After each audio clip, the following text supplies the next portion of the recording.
위증교사 혐의로 재판에 넘겨진 이재명 민주당 대표의 1심 재판 절차가 오늘 마무리됩니다. 이르면 다음 달에 선고가 나올 것으로 보이는데요. 한편 대통령 직속 의료개혁 특위가 의료인력 수급 추계 기구를 신설한다고 대통령실이 밝혔습니다. 의대 증원 과정에서 의료계 입장과 요구를 더 폭넓게 수용하겠다는 취지인데 정치권이 합의한 여야 의정 협의체를 정부가 패싱하는 것 아니냐는 시선에 국민의힘은 부인하고 나섰습니다. 관련 내용 포함한 정치권 이슈 알아보겠습니다. 두 분 모셨는데요. 어서 오십시오. 안녕하세요. 예, 안녕하십니까? 자, 먼저 이재명 대표의 결심 공판 이야기부터 해보겠습니다. 오늘 오후에 이제 위증교사 혐의의 결심 공판이 있습니다. 여기서 뭐 이 대표의 최후 진술도 있겠고요, 검찰의 구형도 있겠는데요. 일단은 오늘 검찰의 구형을 어떻게 좀 예상을 하시는지 먼저 좀 여쭤볼게요. 네, 오늘 재판이 주목을 끈 이유는 이재명 대표가 지금 4개의 재판이 진행 중에 있는데 그중에서 비교적 사안이 제일 간단하기 때문에 사실 여부 확인이 제일 좀 간단하고 또 그에 따른 파급 효과도 제일 클 것으로 예상이 되는 그런 그 재판입니다. 일단 지난 선거법 관련해서 1심 검찰의 구형이 2년이었습니다. 네. 사실은 이제 이 위증교사 같은 경우에는 법정 최고형이 5년인가요? 더 높습니다. 그러다 보니까 지난번 선거법 위반 같은 경우에도 법정 최고형을 구형했기 때문에 이번에도 지난 2년보다 더 높은 5년에 가까운 높은 구형이 되지 않을까 이렇게 예측을 하고 있고요. 핵심은 이제 지난 재판 과정에서 가장 논란이 됐던 게 그 위증교사의 그 소위 대화 녹취, 이 녹취를 갖다가 어떻게 해석할 것인가. 이것이 이제 소위 말하면은 의도된 짜집기냐 아니면은 풀 버전을 들어보니까 맥락이 이해가 되는 거냐 이 부분이 가장 핵심일 텐데 이 부분에 따라서 판결이 갈릴 것으로 예상이 됩니다. 예, 말씀하신 것처럼 지난 재판도 그렇고 이번 재판까지 하면은 올해 안에 이제 재판 결과가 2개가 나올 가능성이 커지는데 사법 리스크가 뭐 점점 커지고 있다라고 좀 봐도 되겠습니까? 네, 뭐 사법 리스크가 현실화되고 있다 그렇게 볼 수 있는데 이 위증 교사는 위증보다도 거짓말을 한 것보다도 거짓말을 시킨 이 부분이 어떻게 보면 더 큰 문제가 되고 있고요. 무엇보다도 그 위증 교사로 인해서 수혜를 입은 게 소위 말해서 이게 그 토론회 때 본인이 이제 어떤 누명을 썼다고 한 부분에 대해서 이 부분에 대해서 나중에 문제가 되니까 허위사실 공표죄 관련해 가지고 이 부분에 대해서 본인한테 유리하게 좀 증언을 해달라 이렇게 얘기를 했고요. 사실 어떤 그 위증 교사를 통해서 무죄를 받았습니다. 그래서 수혜를 입은 부분이 명백하기 때문에 이 부분에 있어서는 유죄가 나온다면 저는 징역 3년 정도로 예상을 하고 있고요. 무엇보다도 그 내용을 봤을 때 한두 차례 얘기를 한 게 아니고요. 여러 번에 걸쳐서 얘기를 했고 무엇보다도 그 이재명 대표께서는 하위직 소위 본인보다 좀 낮은 위치에 있는 사람들에 대해서는 채통머리 없게 채통 떨어지게 뭐 사소한 잡담도 하지 않는다고 얘기하지 않습니까? 그렇지만 어떤 의미인지는 모르지만 수차례 전화를 했고요. 다른 걸 떠나서 저는 기억이 나지 않는다고 했는데 그럼에도 불구하고 뭐라고 얘기했냐면 그런 얘기를 들었다고 해주면 되지 뭐 이렇게 재차 욕을 했습니다. 그리고 또 본인의 어떤 변론 요지서를 보내주기도 하고 텔레그램으로 보내주기도 했고요. 또 그거 관련해 가지고 본인이 어떤 진술서를 써서 보내줬거든요. 근데 이거에 대해서도 이런 부분은 좀 이렇게 좀 바꿨으면 좋겠다 수정을 요구하기도 했습니다. 그리고 이 부분에 관련해서 이재명 대표가 지난해 체포 동의안 됐을 때 구속영장 발부 여부에 대해서 뭐 기각은 됐지만 그때 판사가 이 위증교사 부분에 대해서는 일정 부분 소명이 된다고까지 얘기를 했기 때문에 이 부분에 있어서 민주당이 느끼는 그 압박감은 어느 재판보다도 클 것이라고 저는 보고 있습니다. 예, 알겠습니다. 예, 자 이렇기 때문에 이제 이재명 대표의 오늘 오후에 있을 결심 공판에 대해서 두 분의 전망을 들어봤고 사실 이제 재보궐선거가 3주도 채 남지 않았는데요. 오늘 선고가 이 어떤 재보궐선거에도 영향이 좀 어느 정도 있을 거라고 보시는지 이 부분도 좀 여쭤볼게요. 사실은 뭐 우리가 예견된 악재는 뭐 악재가 아니다 이런 얘기가 있듯이 검찰의 기소 때부터 사실은 뭐 높은 구형 유행량이 예상이 됐었기 때문에 이미 뭐 온 국민이 다 알고 있는 내용 아니겠습니까? 이것이 뭐 선고라면은 영향을 미칠 수 있지만 검찰의 오늘 구형이 보름 뒤로 다가온 재보궐선거에 영향을 미칠 가능성은 굉장히 낮다. 아무리 이재명 카드를 가지고 높은 구형을 해도 사실 윤석열 정부의 어떤 지금 민심 위반 이거를 덮기는 좀 어렵지 않을까. 근데 중요한 거는 결국은 이제 선고입니다. 다음 달, 그러니까 11월 달, 예. 다다음 달로 예상된 선고인데 지금 다른 것도 중요하지만 이번 같은 경우에는 유무죄 여부도 중요하지만 사실은 유무죄 여부보다 더 중요한 게 유무죄가 나더라도 벌금형에 그칠 것이냐 아니면 금고형 이상이 나오느냐 이 부분도 굉장히 중요해요. 그러니까 금고형 이상이 나올 경우에는 이재명 대표가 이제 대선의 피선거권이 박탈됩니다. 그렇기 때문에 이 부분이 이제 굉장히 11월 달에 뜨거운 관심사로 떠오를 그럴 전망입니다. 예, 제가 질문을 좀 잘못 드렸네요. 선고 이제 다음 달이 예정이 되어 있고 이제 오늘이 1심 재판의 이제 절차가 마무리되는 것인데 글쎄요 다음 있을 이 재보궐선거에도 뭐 영향이 있을 거라고 보시는지요?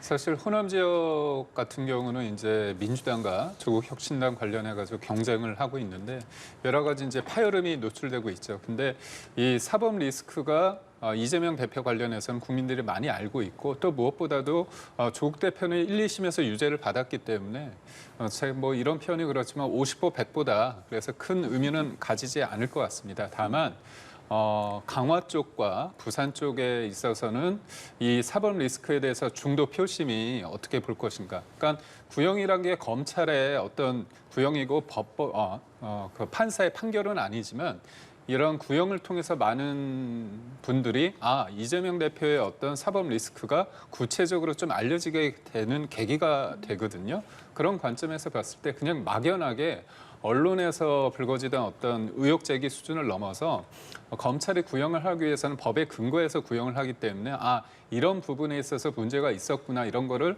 좀 알게 되는 각인되는 효과는 저는 있으리라 봅니다. 다만 무엇보다도 제일 중요한 거는 그 법원의 판결이기 때문에 그 판결이 그 재보궐 전에는 이루어지지 않기 때문에 영향은 좀 제한적이지 않을까 싶습니다. 예, 알겠습니다. 이번엔 의대 정원 증원과 관련한 이야기를 좀 해보도록 하겠습니다. 대통령 직속 의료개혁 특위가 의대 정원 증원과 관련해서 의료인력 수급 추계 기구를 신설하겠다고 밝혔습니다.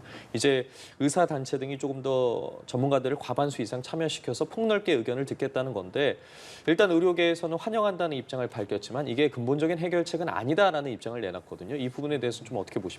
이 기사를 주말에 접하면서 제일 먼저 드는 생각이 이제 와서 지난 2월 달부터 이 정부가 계속 외쳐온 키워드가 하나 있습니다. 입학 정원 2,000명은 과학입니다. 그러니까 2,000명 증원이 과학이라고 얘기했는데 지금 8개월이 지났어요. 그 얘기한 지가. 근데 이제 와서 인력 수급 추계를 갖다가 논의하는 기구를 만들겠다? 앞뒤가 바뀌어도 어떻게 이렇게 바뀔 수가 있습니까? 지금 아파트 다 지어놓고 지금 들어가세요라고 하니까 난 못 들어가요라고 하는 게 지금 상황인데 아파트 입지를 어디다가 세울지 또는 가구 수는 몇 세대를 만들지 이거를 갖다가 지금 다시 논의하자는 거잖아요. 이게 지금 논의가 되겠습니까? 그런 점에서 과연 이게 국민들의 또는 의료계를 만족시킬 만한 대안이 될 수 있느냐라는 점에서 굉장히 좀 의아스러운 대목이다. 두 번째는 이게 지금 사실은 추석 전부터 우리가 지금 몇 주째 이 자리에서 얘기하고 있는 게 여야 의정 협의체예요. 이 의료대란, 응급실 의료대란 이게 기사로만 보는 게 아니라 시간이 지나다 보니까 이제 어느덧 지인들 중에서도 소위 말하면 골든타임을 놓쳐서 뒤늦게 도착해서 돌아가시는 분들 소식이 속속 들리고 있는 상황입니다. 굉장히 중요한 시기인데 이게 여당은 여야 의정 협의체 하자 그러고 용산은 거기에 대해서 수수방관했습니다. 지난 3주 동안 수수방관했어요. 그런데 이제 와서 또 다른 이제 대책을 정부가 이번에는 내놨습니다. 자, 이러다 보니까 앞서 이야기하셨지만 여당과 소위 정부가 엇박자를 행보를 하는 거 아니냐. 지금 한마음 한뜻으로 뭉쳐서 국민들의 불안감을 감해줘도 지금 될까 말까 한 상황에서 여당 따로 정부 따로 이렇게 대책을 내놓고 있으니까 국민은 누굴 보고 안심을 해야 될지 이 부분도 굉장히 답답한 부분이다. 이런 얘기를 안 할 수가 없어요. 말씀해 주신 것처럼 여야 의정 협의체에 대한 이야기를 저희도 계속해서 해왔고 지금 국민의힘 한동훈 대표 같은 경우에는 의료계와 어쨌든 전방위적으로 접촉을 하고 있지만 네. 이렇다 할 성과를 내지는 못하고 있는 상황이지 않겠습니까? 네. 이런 가운데 이제 윤석열 대통령과의 독대도 불발된 상황인데 좀 새로운 출구 전략을 찾아야 하는 거 아닌가 일각에서 이런 목소리도 나오고 있거든요. 어떻게 보십니까? 저는 이번에 그 의료 인력을 어느 정도 뽑을 것인가, 어느 정도 우리가 예측 가능하게 수급 추계 기구를 만들 것인가, 이 부분이 굉장히 하나의 단초가 될 수 있다고 봅니다. 왜냐하면 정부의 어떤 안에 대해서 의료계에서는 그 수치에 대해서 믿을 수 없다, 이거에 대해서 논의를 하자, 그 얘기를 했습니다. 그리고 그 어떤 테이블을 할 때 이제까지는 보면은 의사, 간호사, 그다음에 치과의사, 한의사 여러 직역에 있는 분들이 모이거든요. 그 중에서 의료계의 목소리를 좀 많이 좀 반영해달라 그렇게 계속 요구해 왔습니다. 그렇다면 과반수 이상의 어떤 의료계의 목소리를 의료진 의사분들의 목소리를 낸다고 한다면 그분들이 이제까지 주장한 바를 정부가 수용을 한 거거든요. 그리고 이런 어떤 정부의 안이 그다음에 여야 의정 협의체에 있어서 가장 중요한 게 의사 수 아닙니까? 그러니까 결국 이게 동떨어진 게 아니라 가장 중요한 핵심 내용을 공통 분모로 하기 때문에 이 부분에 있어서 정부와 여당이 뭐 다른 목소리를 내고 있다 그런 건 아닌 것 같고요. 저는 그렇습니다. 그러니까 의료계의 어떤 입장에 대해서 숫자 부분에 대한 불만이 있는데 그렇다면 이 숫자에 대해서 의료계의 목소리를 많이 반영하는 어떤 기구를 만들겠고 거기에 참여되려고 얘기를 했다면 이거에 대해서 불만이 있거나 이견이 있으면 참여를 하신 다음에 그거를 주장을 하시면 되거든요. 그렇기 때문에 정부가 이제까지 강경 일반도로 한 게 아니라 2,000명에 대해서도 1,500명으로 줄였고 26년 안 같은 경우도 그러면 이 부분에 대해서 논의를 하자 정도였는데 아예 제로 베이스에서 출발하자 얘기까지 하지 않았습니까? 다만 이제 정부 입장에서는 의료계에서 얘기하는 것처럼 25년과 26년을 사실상 백지화하고 27년 논의를 그때 가서 하자는 거는 하지 말자는 얘기 아닙니까? 사실 대선과 지방선거가 앞두고 있는 상황에서 하기는 쉽지 않기 때문에 정부 쪽에서는 이런 부분에 대해서는 제안을 하되 이 정도까지는 조금 힘든, 그러니까 의료개혁의 동력을 유지하기 위해서는 이 부분은 양보하기는 쉽지 않다는 부분이기 때문에 동시에 또 정부가 필수 의료 수가를 높이고 사법 리스크, 소위 말해서 의료 소송에 대한 것도 좀 낮추기 위해서 노력하는 부분도 있고요. 경증 환자와 중증 환자가 있을 때 응급실 같은 경우는 중증 환자 위주로 가고 동네 병원 같은 경우는 경증 환자를 하게끔 했고 우리가 또 이번에 추석 과정에서 추석 기간에 그런 것들을 어떤 바람직한 의료 체계의 어떤 정상화의 가능성도 보여주지 않았습니까? 그런 측면에서 정부도 일정 부분 역할을 하고 있다는 면을 좀 알아주셨으면 좋겠습니다. 예, 알겠습니다. 자, 그리고 오늘 오전에 정부가 이제 국무회의에서 쌍특검법 제의 요구안을 의결할 것으로 보입니다. 그리고 이르면 오늘 이번 주 안에 윤 대통령이 거부권을 행사할 것으로 보이는데요. 관련해서 민주당은 거부권을 행사하면 즉시 재표결을 하겠다라고 나오고 있고요. 국민의힘은 특검 공세다, 이거 유리한 여론 만들려고 하는 것이 아니냐라고 이야기가 나오고 있는데 지금 여야의 이 상황과 입장에 대해서 어떻게 좀 보고 계십니까? 여야 서로 자신들의 이해에 좀 더 부합하는 쪽으로 주장을 하겠죠. 근데 이제 국민들 입장에서 보면 지난 5월 달에 대통령이 직접 자신의 목소리로 이렇게 얘기를 했습니다. 국민이 납득하지 못하면 내가 나서서라도 특검 요구를 하겠다. 이렇게 얘기를 했어요. 우리 국민들 다 듣지 않았습니까? 지금 김 여사 불기소 지금 검찰 처분 곧 있을 거다. 이 얘기가 이미 스텝을 다 밟고 있는 상황이고 각종 여론조사에서 국민의 65% 가까운 사람들이 이거 수사 이상하다. 불기소 안 된다. 이거 기소해야 된다. 수사 제대로 해라. 특검 찬성한다. 이 여론이 국민의 다수예요. 자, 그러면 이 얘기는 뭡니까? 윤석열 대통령이 자신의 목소리로 얘기했듯이 국민이 검찰의 수사를 납득하지 못하고 있습니다. 그러면 특검을 거부해야 됩니까? 안 해야 됩니까? 당연히 특검은 받아들여야 되는 상황이에요. 자신의 목소리로 약속한 바를 지키지 못한다면 그 다음 국민 타겟은 김 여사가 아니라 윤석열 대통령을 직격할 수밖에 없는 그런 상황이 올 수밖에 없다. 지금 민주당 같은 경우도 지금 이제 거부권 행사하면은 바로 주말에 국회를 열어서라도 재의결을 추진하겠다 그러는데 예. 더 이상 늦출 수 없다라는 거예요. 왜냐하면 최상병 특검 같은 경우에도 여야 합의가 안 됐다는 이유로 거부권 행사해 왔는데 지금 그동안 한동훈 대표가 지난 전당대회 때 뭐라고 얘기를 했습니까? 제3자 추천 특검을 얘기했잖아요. 그럼 제3자 추천, 대법원장이 추천하는 특검 내용이 좀 물론 뭐 여당에서 보면 미흡하겠지만 그 내용이 들어 있습니다. 그다음에 김 여사 특검도 아까 대통령이 약속했듯이 국민이 납득하지 못하고 있습니다. 이거를 갖다가 거부한다 그러면은 민주당이 더 이상 내놓을 카드가 없어요. 그런 측면에서 김 여사 사과로 얼렁뚱땅 어정쩡한 사과로 넘어갈 수는 없다. 그런 맥락에서 국민의힘에 말로만 사과를 외치지 말고 소위 말하면은 이탈표로서 행동으로 보여라. 이거를 압박하는 거고요. 또 하나는 만약에 이제 국민의힘 쪽에서 이탈표가 안 나온다. 그럴 경우에는 민주당이 차후에 소위 말하면 장외투쟁으로 나갈 명분을 갖다가 쌓는 거다.